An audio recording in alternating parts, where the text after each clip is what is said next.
लक्ष्य निर्धारित करना कि हम कार्तिक के जो 7 नियम है, कार्तिक के महीने के जो 7 नियम बताए गए हैं, कम से कम हम 7 नियम में से एक नियम ऐसा पकड़ें जिससे हमारा जीवन सार्थक हो जाए।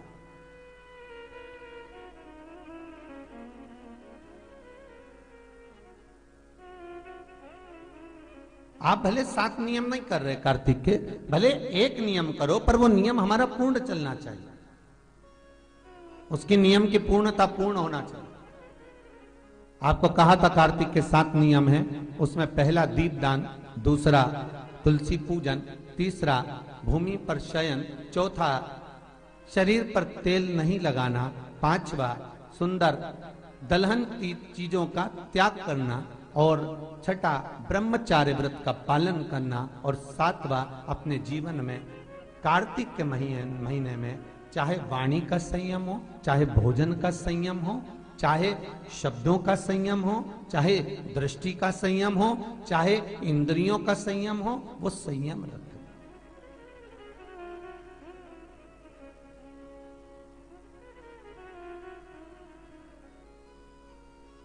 वो संयम धारण करना।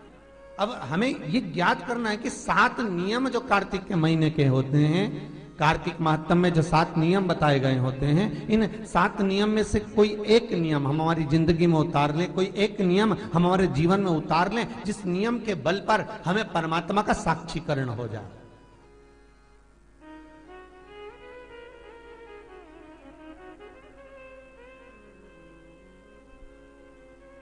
कोई एक नियम,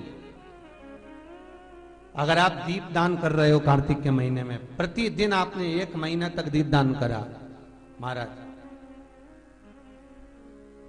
तो ये भी आपका एक नियम है।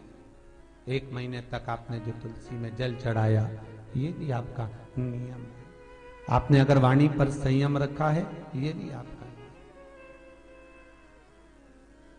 महाराज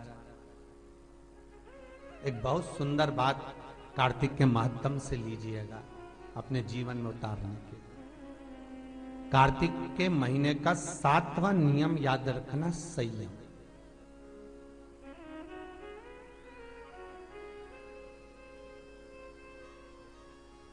किस समय पर किस चीज का संयम होना चाहिए, ये हमारे